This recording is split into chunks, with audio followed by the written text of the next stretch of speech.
made my way to Chicago, and here yesterday I was hanging out with a guy, Xandro, who turns out owns a place called Mano Modern Cafe here in the city. And he was encouraging me to come check it out. It's a Filipino-owned cafe serving Filipino-style foods and coffee drinks. So I thought we'd come and check it out and show you what it's all about. So come on, have a look.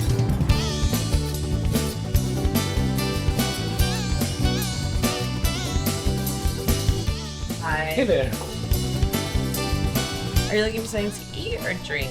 I'd probably say any of like our combination breakfast bowls. I think protein-wise, I'd recommend our longanise or tocino. Those are really good. Which do you think is the better representation? I'll say the longanise and tocino bacon rice bowl. Okay, perfect. And any drinks for you? If you didn't want coffee, I'd say either like our calamansi or pineapple juice or a mango juice. If you wanted coffee, I'd say like our ube latte or our Kantang latte. Let me have the ube latte. Ube latte? Did you want that hot or ice? It's kind of warm outside, maybe ice. Did you say you have a calamansi juice as well? I do have calamansi juice. I will have one of those too, please.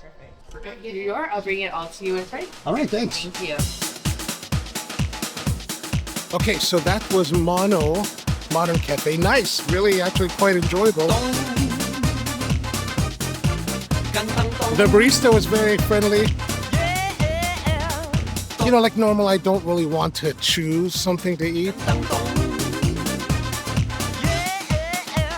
My thought is always that staff will know what's better than everything else. At least they should. What's good, she recommended the longanisa and tocino bacon combo. So if you're not too familiar with Filipino food, this one is a really kind of traditional type of breakfast, what we call silog. And it has sinagag, which is basically fried rice with oil and garlic. So it's a little bit garlicky, a little bit oily, but really nice with a fried egg that was really nice and runny on the inside and served with a traditional style of longanisa and a bacon tocino. And tocino is this kind of sweet, savory kind of pork and fried, but this is of course with bacon. And actually that was a really nice touch. I had never thought about that. I thought that was really interesting. Of course, at one point I'm thinking maybe I need to have some vinegar. Being a cafe that caters a lot more to Americans, I was kind of wondering, will they have vinegar?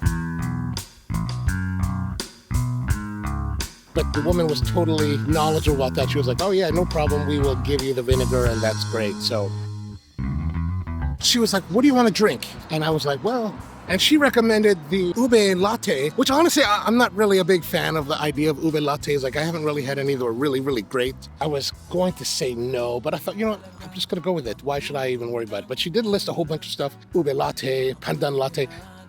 Again, I'm not a big fan of pandan, so I'm like, oh, no pandan latte. I'll go with ube latte. The ube latte was fine. Like, ube has this kind of like nondescript kind of flavor sometimes, and it looked cool. Like it's a purple and coffee colored drink. You know, ube at the bottom, a little bit sweet, and then the milky coffee on the top. But she did mention there was calamansi juice. Calamansi juice? Oh, hell yeah. And that's what's left of it. It's nice and tarty, a little bit sweet, not terribly sweet. Enough tardiness that you're not gonna guzzle it. Personally, I really prefer dalandan juice. And if you're not familiar with dalandan is a type of orange citrusy fruit that's from the Philippines. And usually I get that fresh whenever I'm at the farmer's market in Salcedo in Manila. But overall, really enjoyable, despite the fact that I know the owner. I mean, that is why I came, you know, and it's really nice to see there's a whole burgeoning group of Filipino owners in coffee here that are starting different things, restaurants and roasteries.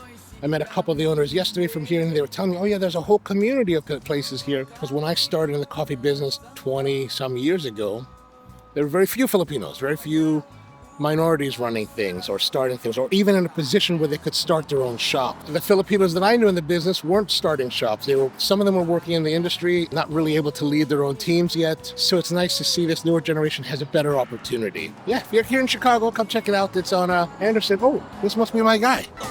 I'm making this video and I'm all like, I forgot that I'm waiting for you. My apologies. All right, here we go. Ready to go. Thank you. Gosh. Ban.